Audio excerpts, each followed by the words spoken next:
રાધે શ્યામ તણા તું રંગમાં રંગાઈ જાને રંગમાં તું રંગાઈ જાને રંગમાં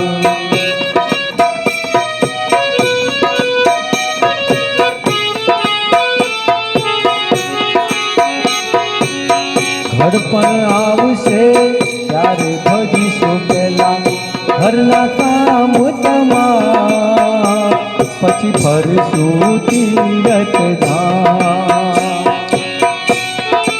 આવશે પછી જપીશું પેલા મેળવી લો ને દામ રહેવા ન કરી લો ઠામ આતમ એક દે ઉડ જાશે આતમ એક દે ઉડ જાશે શરીર રહેશે પલંગમાં તું રંગાઈ જાને રંગમાં તું રંગાઈ જાને રંગમાં ઓ સીતારામ તણા સત્સંગમાં રાધે શ્યામ તણા તું રંગમાં રંગાઈ જાને રંગમાં તું રંગાઈ જાને રંગમાં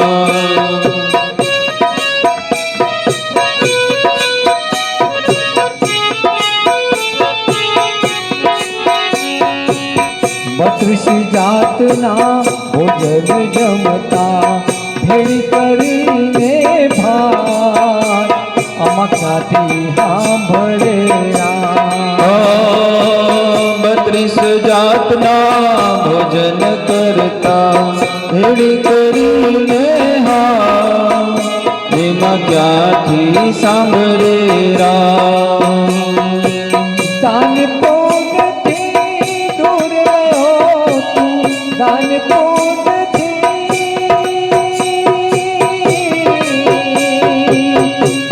પુણ્યથી દૂર રહ્યો તું ફોગટ ફળ છે રંગમાં રંગાઈ જાને રંગમાં તું રંગાઈ જાને રંગમાં ઓ સીતારામ તણા સત્સંગમાં રાધે શ્યામ તણા તું રંગમાં તું રંગાઈ જાને રંગમાં તું રંગાઈ જાને રંગમાં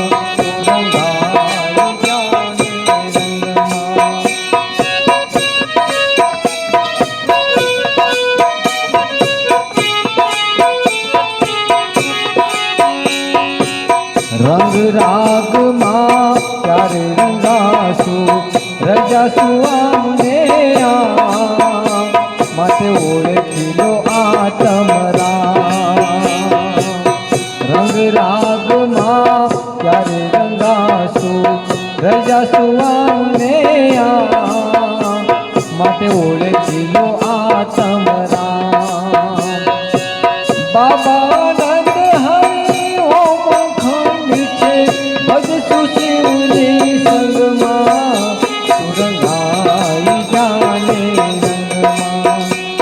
રંગાઈ જાને રંગમાં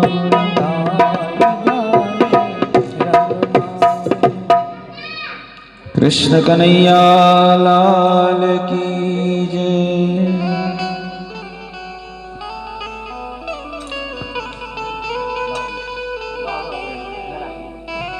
તો હમણાં શ્રીનાથજી ભગવાનનું આપણે ભજન ગાયું નાથ દ્વારામાં ભગવાન શ્રીનાથજી વિરાજમાન છે રાજસ્થાનમાં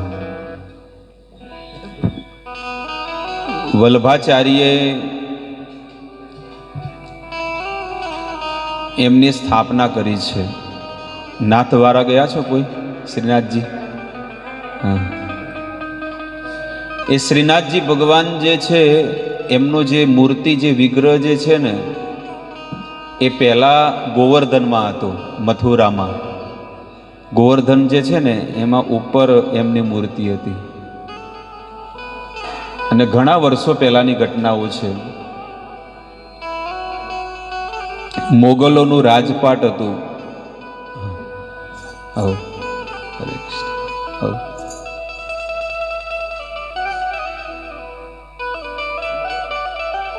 મોગલોનું રાજપાટ હોવાના કારણે જયપુરનો રાજા હતો અને જયપુરના રાજાએ આપણા ધર્મને ટકાવી રાખવા માટે 7 જોડી વિગ્રહ, 7 વિગ્રહ કપલ જે વૃંદાવનમાં હતા, રાધા મદન મોહન, રાધા ગોવિંદ દેવ, રાધા શ્યામ સુંદર, રાધા દામોદર, રાધા વિનોદ બિહારી, આ બધા જે પણ જે વિગ્રહો જે છે ને, વિગ્રહ એટલે મૂર્તિ આપણી ભાષામાં કહેવાય, પણ એને વિગ્રહ કહેવાય.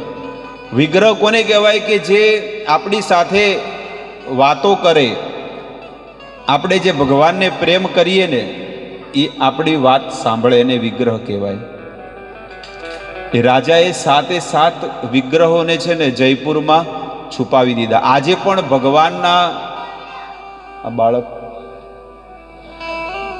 ભગવાનના સ્થાપિત વિગ્રહો છે, ઓરિજિનલ વિગ્રહો. સ્વયંભૂત ભગવાને વજ્રનાભને આ વિગ્રહ આપ્યા હતા, જે વૃંદાવનમાં જે વિગ્રહો છે. અને એ વિગ્રહ જે મૂર્તિ છે ને આજે જયપુરમાં છે. અને એ ભગવાને પોતાના પૌત્રને આપ્યા, દીકરાના દીકરાને વજ્રનાભને આપ્યા હતા. અને એ બધા વિગ્રહો આજે જયપુરમાં છે. એટલે જયપુરને ગુપ્ત વૃંદાવન કહેવામાં આવે છે. વૃંદાવનમાં જે ઓરિજિનલ વિગ્રહો જે છે ને ભગવાનના ટાઈમના, એ બધા વિગ્રહો આજે જયપુરમાં છે. અને એમાંથી એ રાજાએ એ વિગ્રહને છે ને શ્રીનાથજી નાથ દ્વારામાં છુપાવી દીધા હતા. અને સમય જતા શ્રીનાથજી ભગવાનને ત્યાં આગળ પછી ભક્તિ કરવામાં આવી, બધાએ ભક્તિ કરી અને એમનું મંદિર બનાવ્યું. અને એના આચાર્ય થયા વલ્ભાચાર્ય. અને વલ્ભાચાર્યએ આ ભજન લખ્યું છે. ભજનમાં શું કહે છે? એ મારા પ્રાણ થકી રે મને વૈષ્ણવ વાલા, મારા પ્રાણ થકી મને વૈષ્ણવ વાલા. એક ભગવાનનો ભક્ત શું કહે છે કે આ જગતમાં મારું કોઈ નથી, મને જે ભગવાનનું સ્મરણ કરાવે, જે ભગવાનની યાદ અપાવે, એ મારા પ્રાણ થકી મને ભક્તો મને બહુ વાલા છે. પેલું કે છે ને કે જ્ઞાની से ज्ञानी मिले करे ज्ञान की बात और गधे से गधा मिले. એવું એટલે જેવા વ્યક્તિની સાથે તમે રહેશો ને એવો રંગ તમને જીવનની અંદર આવશે. કોઈ કર્મી વ્યક્તિ હોય, કર્મી વ્યક્તિ એટલે સંસારમાં કર્મ કરતો હોય, એ વ્યક્તિની સાથે તમે મળો ને તો અમાર ચોક છોકરાને હગાઈ જોજો ને, જો છૂટું થઈ ગયું છે, આવું છે, આવું છે, પેલા છોકરો આટલો કમાઈ ગયો, અમારા છોકરાને કોઈ મેળ નહીં પડતો, જો ધંધામાં મેળ પાડી આલો, પેલા છોકરાને વહુને આવું થઈ ગયું, ઓ એના નોમની લોકાયો મળતી જ નહીં. આ બધી સંસારી વ્યક્તિ શું કરે? ટોટલી એને 100% છે ને 100% એને સંસારની ફસાવાની જ વાતો હોય. કોઈ આત્મકલ્યાણની કોઈ વાત કરે, કોઈના લગ્નમાં ગયા હોય, બસ એ જ વસ્તુ. ઓલાએ આટલો ખર્ચો કર્યો, પેલાએ તો મસ્ત લગ્ન કર્યા, હોય એનો તો આટલો બધો પૈસો હતો પણ વાપર્યો જ નહીં, ચીકણી તો ચીકણા હતા. આ બધી વસ્તુ લોકોને સંસારમાં બસ એ જ રસ લેવો છે. અને એ રસ છે ને એ માત્ર કાગડા જેવું છે. કાગડો તમે જોયું છે? કાગડો એ સવારમાં ક્યાં બેહે? જોયું છે? જ્યાં કૂડાદાન હોય ને, કચરા પેટી, ત્યાં જ એ બેઠો હોય. અને હંસ ક્યાં હોય? માનસરોવરમાં વિચરણ કરતો હોય. એવી રીતે સંસારનો વ્યક્તિ સવારમાં છે ને એ ગીતા, ભાગવત, રામાયણ નહીં વાંચે, પણ હવારમાં પેલો ગુજરાત સમાચાર ને સંદેશ લઈને બેસી જાય. અને એમાં શું વાંચે? કચરો, સંસારનો બધો કચરો જ છે. આટલી દુકાનો બળી ગઈ, આટલા બળાત્કારો થયા, આટલા એક્સિડન્ટો થયા. એમાં શરૂઆતથી લઈને એન્ડ સુધી તમને માત્ર દુઃખની જ વાતો મળશે. તોય માણસ એ કચરો અંદર મગજમાં ભરે. પણ કોઈને એમ કીધું કે ભાઈ ગીતા ભાગવતનો કોઈ વાંચ્યું? કોઈ નહીં.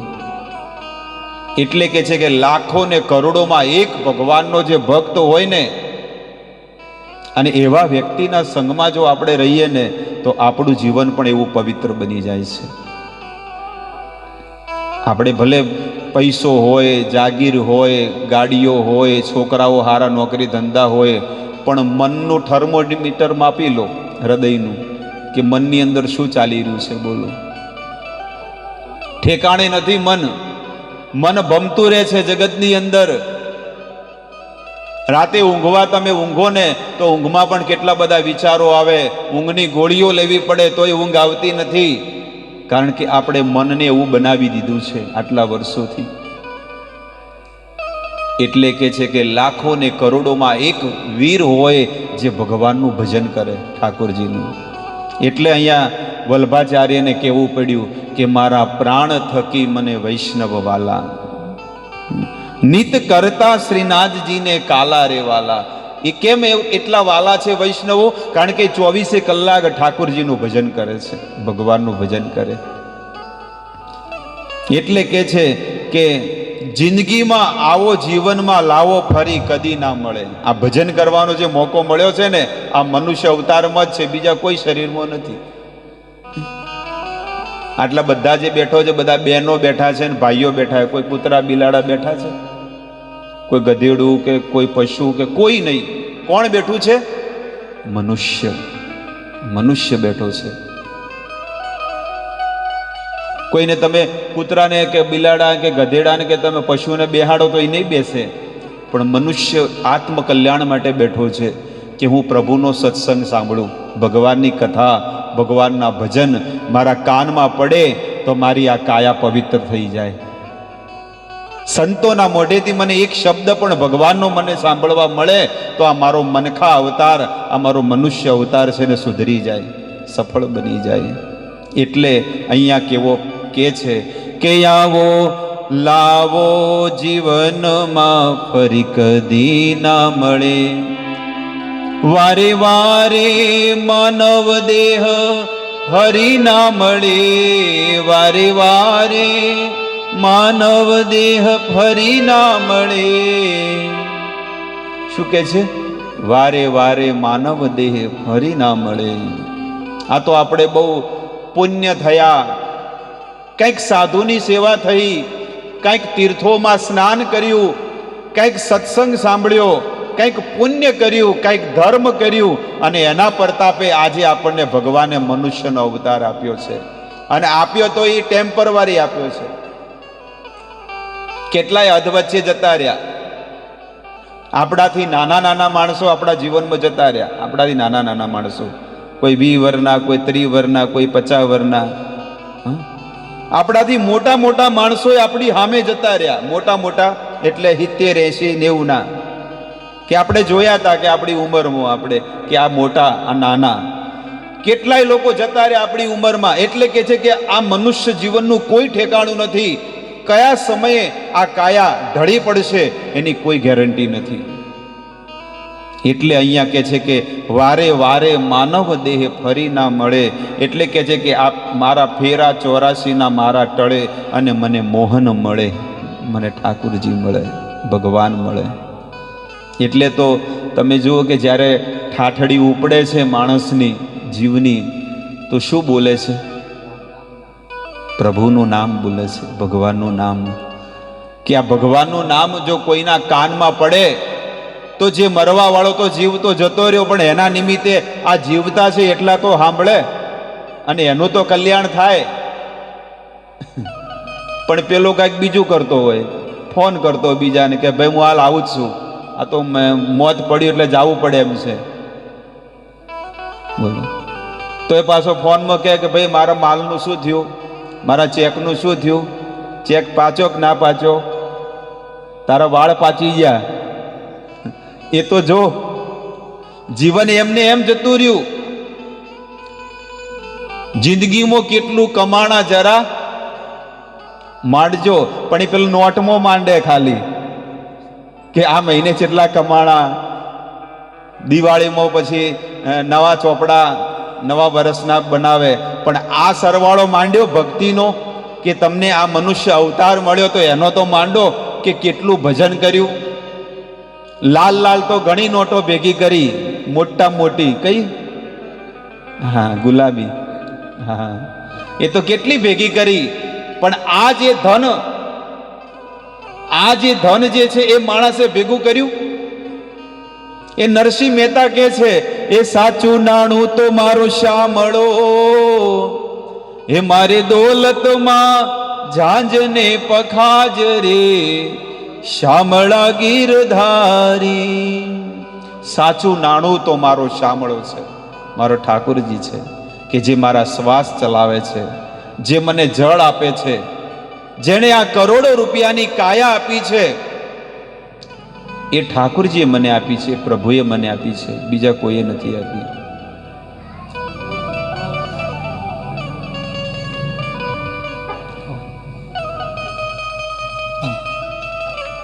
કરોડો રૂપિયાની આપણને આ કાયા ભગવાને આપી છે.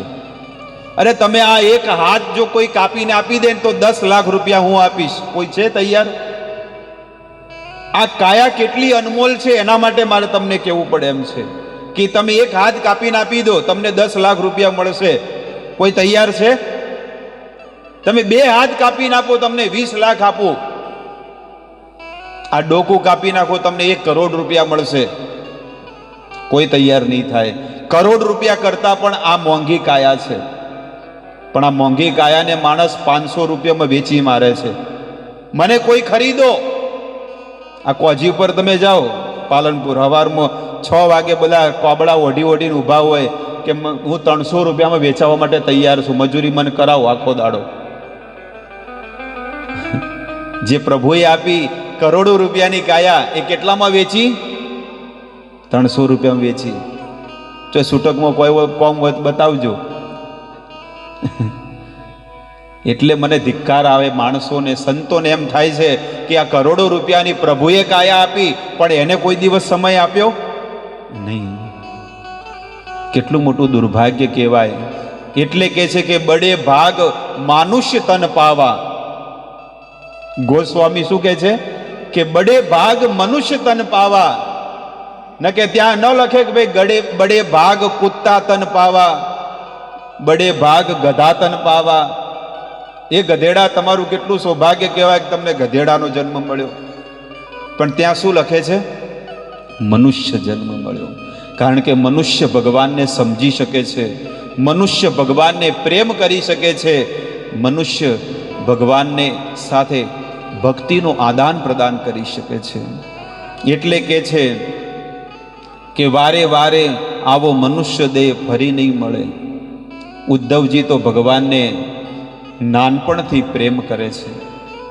ઉદ્ધવજી જે છે ને એ નાનપણથી ભગવાનની મૂર્તિ બનાવી અને ઠાકોરજીને પ્રેમ કરે છે. પણ મૈત્રે મુનિ વિદુરજી કહે છે કે મારે છે ને ભગવાનની કથા સાંભળવી છે. વિદુરજી શું કહે છે? મારે પ્રભુની કથા સાંભળવી છે કે પ્રભુએ નાનપણમાં શું શું લીલાઓ કરી. જ્યારે વિદુરજી આ વાત કરીને ઉદ્ધવજીના આંખમાં આંસુ આવી ગયા, આંસુ રડવા માંડ્યા. કારણ કે આખું જીવન ઉદ્ધવજીએ ભગવાનની સાથે વિતાવ્યું છે. એટલે ઉદ્ધવજી ભગવાનના સખા હતા, કૃષ્ણના. અને ઉદ્ધવજી જ્યારે ભગવાનનું સ્મરણ થયું તો ઉદ્ધવજી રડવા માંડ્યા વિરહમાં. અને નાનપણની બધી લીલાઓ એમને યાદ આવી કે સવારમાં પરોડિયામાં ભગવાન જ્યારે સૂતા હોય તો બધા વ્રજવાસીઓ એને જગાડતા હોય અને કાનાને જગાડે છે કૃષ્ણને. એ જાગને જાધવા કૃષ્ણ ગોવાળિયા, તુજ વિના ઘેનું કોણ ચારશે. એ જાગને જાધવા. એ સવારમાં પ્રભાતિયા ગવાતા હોય વ્રજની અંદર, કેટલો આનંદ આવતો હોય. અને વ્રજની ગોપીઓ સવારમાં વલોણા શું કે દહીં વલોવતી હોય. પણ કોની માટે? ભગવાનની માટે. સંસારનો વ્યક્તિ તો સંસારને પ્રસન્ન કરવા માટે સંસારના કર્મ કરતો હોય, પણ વ્રજની ગોપીઓ અને ગોવાળિયાઓ તો ભગવાનને પ્રસન્ન કરવા માટે જીવન જીવે છે. આ મનુષ્ય દેહ જીવન તો મળ્યું છે, સંસારના માણસોને સુખી કરવા માટે પ્રસન્ન કરવા માટે નથી મળ્યું ભાઈઓ. આ મનુષ્ય દેહ, આ આત્મા પરમાત્માને પ્રસન્ન કરવા માટે મળ્યું છે, પ્રભુને પ્રસન્ન કરવા માટે મળ્યું છે. અને આ જો સમય ચૂકી ગયા તો ખાશો જમના માર, એ ભાઈ તું ભજી લે ને કીર્તાલ. આવો મોકો વારે વારે નહીં મળે જે આ મનુષ્ય શરીરમાં મળ્યો છે. એટલે કે છે કે આ મોંઘો મનુષ્ય દેહ ફરી રે ફરીને મળે નહીં વારંવાર, એ ભાઈ તું ભજી લે ને કીર્તાલ. શબરીજી શીખવાડે, મીરાબાઈ શીખવાડ્યું, નરસિંહ મહેતાએ શીખવાડ્યું આપણને. આ બધાએ આપણને, આપણે તો કોરી પાટી હતી, પણ આ લોકોએ આપણને એટલા એટલા ભજનો આપ્યા, એટલી એટલી ભક્તિ આપી, એટલી એટલી સાખીઓ આપી કે આપણે આજે એ ખાલી બોલી નથી શકતા. આપણી પાસે એટલો સમય નથી, એટલો બધો ખજાનો આપણા સંતોએ આપણને આપ્યો છે. વેદ વ્યાસ મહારાજે 108 ઉપનિષદો આપી છે, 18 પુરાણો આપ્યા, જેમાં મહાભારતની અંદર 1 લાખ શ્લોક છે. ભગવદ્ ગીતા, રામાયણ, આ બધી વસ્તુઓ, 4 વેદ, આ બધા વેદ વ્યાસજી આપ્યા. પણ સૌથી નાનામાં નાનો જો ગ્રંથ હોય એ છે ભગવદ્ ગીતા. એ કોઈએ વાંચી નથી. જે નાનામાં નાનો સ્મોલમાં સ્મોલ, એકદમ ખાલી ટેસ્ટ. આપણે નહીં કહેતા કે ભાઈ માધવીમાં તમે જો ને તો પહેલા તમને ટેસ્ટ માટે પેલો આપે, ખબર છે કે સેમ્પલ લો થોડું. આખો પેડો હોય પણ એમાંથી થોડો ટુકડો આપે કે લો ખાઓ, એકદમ તાજો હમણાં બનીને આવે છે. એવી રીતે ભગવાને બધા વેદ બનાયા ખરા, વેદ વ્યાસજીએ, પણ સાર વસ્તુ શું આપી કે આ ચાખો, આ ચાખવા જેવું છે. અને ગીતા, એ ગીતામાં કેટલા શ્લોક છે, જેને આવડે ના કે તો ખાલી આંગળી ઊંચી કરો, ખબર પડે કે કેટલાને આવડે છે, કે ગીતામાં કેટલા શ્લોક છે. બસ બોલવા નહીં, પણ બીજા બધા જુઓ. અમારે ભેંસ જેટલું દૂધ આલે એ અમને ખબર છે. અમારા છોકરા કેટલું કમાઈને લાવે છે, અમારા વહુઓ કેટલો ખર્ચો કરે છે, એ બધું અમને ખબર છે. પણ ગીતામાં કેટલા શ્લોક છે તો બાપજી 700 શ્લોકની ભગવદ્ ગીતા છે. પણ દુર્ભાગ્ય મનુષ્ય જીવનનું, આવો પધારો, દુર્ભાગ્ય છે આ મનુષ્ય જીવનનું કે મનુષ્ય જીવન પ્રાપ્ત કરીને ધર્મમાં કોઈને રુચિ નથી. જો ધર્મમાં રુચિ હોત ને તો આજે આપણી હિન્દુ સંસ્કૃતિ આટલી નબળી ન પડી ગઈ હોત, ન પડી હોત આટલી. આ બેઠા હતા, શું વાત થઈ હમણાં, પેલો વકીલ શું કહેતો હતો કેપલ હોટલ આગળ, એ વકીલ ચોખ્ખું કહેતો હતો કે બધું ભાંગી નાખ્યું, ધર્મને શું કર્યો, તોડી નાખ્યો, અલગ અલગ વાડા કરી દીધા, અલગ અલગ મત મતાંતર કરી દીધા, અને હિન્દુ સંસ્કૃતિને નષ્ટ કરી દીધી બધાએ. કોઈને રુચિ નથી, ભલે આપણો ધર્મ જાય તો જાય, બસ આપણે આપણા માળામાં પડ્યા રહો ઘરમાં, અને ઘરને સુધારો, પૈસા કમાઈને લાવો ને ઘરને સુધારો. બસ આમાં આમાં જીવન વેડફી નાખશું. આત્મકલ્યાણ માટે જીવન જીવવું જોઈએ કે કઈ વસ્તુથી આ આત્મા પ્રસન્ન થાય અને કઈ વસ્તુથી ભગવાન પ્રસન્ન થાય. આપણા સનાતન ધર્મની અંદર ભજવા માટે રામ, કૃષ્ણ અને ભોળાનાથ છે. આ 3 સિવાય જો આપણે અલગ અલગ જગ્યાએ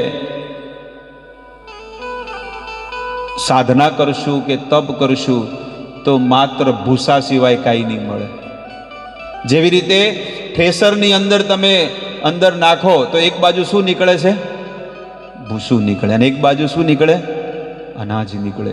એવી રીતે આ જગતની અંદર પણ જો સનાતન ધર્મની અંદર શિવ કે રામ કે કૃષ્ણ સિવાય જો અલગ અલગ દેવી દેવતાઓને જો ભજતા હોય તો એને માત્ર સ્વર્ગ જ મળશે, અને નરસિંહ મહેતા તો કહે છે, એ પુણ્ય કરીને અમરાવતી પામ્યા, એ પુણ્ય કરીને અમરાવતી પામ્યા, અંતે 84 જાવો રે, ભૂતળ ભક્તિ પદાર્થ મોટું, એ ભૂતળ ભક્તિ પદાર્થ મોટું, એ બ્રહ્મલોકમાં નાહી રે, ભૂતળ ભક્તિ પદાર્થ મોટું.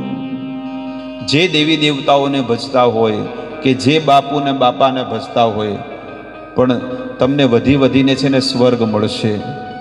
પણ ગુજરાતના જે તાજ થઈ ગયા નરસિંહ મહેતા, એ કહે છે ભલે કદાચ તમે સ્વર્ગમાં જતા રહો, પણ અંતે તો 84ના ખાતામાં આવવું જ પડશે. 84 લાખ શરીરોમાં. આ 400 વર્ષ પહેલા નરસિંહ મહેતાએ સિક્કા પાડી દીધા કે જેણે ભગવાન 52 વખત પ્રગટ થઈ અને ભગવાને સાક્ષાત દર્શન આપ્યા છે, એ નરસિંહ મહેતા ગાય છે. કોઈ સંસારનો કોઈ સાધારણ વ્યક્તિ નથી કહેતો, એ સ્વયં ભગવાનના શુદ્ધ ભક્ત છે. અને એ એમ કહે છે કે ભગવાનને ભજો. અનન્ય ભક્તિ કોને કહેવાય? અનન્ય ભક્તિ ન અન્ય. અનન્યની ભક્તિ શું કહેવાય? કે ન અન્ય. સનાતન ધર્મ ભગવાન સિવાય બીજા કોઈને ન ભજે, એને કહેવાય અનન્ય ભક્તિ. અને નરસિંહ મહેતાએ કર્યું છે, મીરાબાઈએ કર્યું, શબરીજીએ કર્યું છે. આ બધાએ ભજ્યા છે ભગવાનને. અને આપણે પણ એ માર્ગ ઉપર ચાલવું જોઈએ, જે માર્ગનું નામ છે સનાતન ધર્મ. યુગો યુગોથી આપણી હિન્દુ સંસ્કૃતિમાં જ્યારે પણ ઘરમાં કોઈ ડેથ થાય, મરી જાય, અને જ્યારે એને શમશાને લઈ જાય તો એક જ શબ્દ બોલે છે, એક જ નામ બોલે છે, રામ બોલો ભાઈ રામ, રામ નામ સત્ય હૈ. કહેવા માટે તો ઘણી વસ્તુઓ છે, પણ સાર વસ્તુ તમને આ સમજાવું છું. પછી આગળ ભજન લેવાશે ને તો લઈ.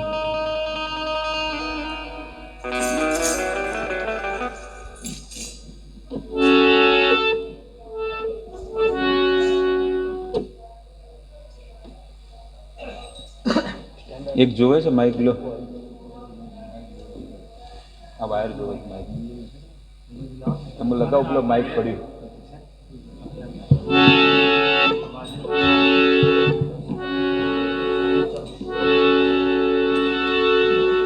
હું વાયર લગાવી દઉં તે પેલો હાલો માઇક હાલો.